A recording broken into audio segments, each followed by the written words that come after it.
والله الإخوة، الخسارة في الآخرة ليست مثل الخسارة في الدنيا. الخسارة في الدنيا تعوض، اليوم تخسر شيئا من المال، غدا تربح. اليوم ما تنجح في هذا الامتحان، غدا ستربح وتعوض. لكن الخسارة عند الله تعالى ليس فيها تدارك. اليوم عمل ولا حساب، لكن غدا حساب ولا عمل.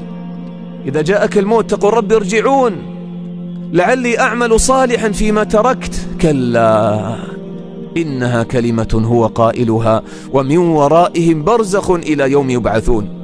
الخسارة هناك أليمة يوم القيامة. يقول طيب كيف أنجو من الخسران؟ جاء الجواب: إلا الذين آمنوا وعملوا الصالحات. تكمل نفسك بالإيمان، بالعلم النافع، بخشية الله، بمراقبة الله. هذا هو الإيمان الحي في القلوب. إلا الذين آمنوا وعملوا الصالحات.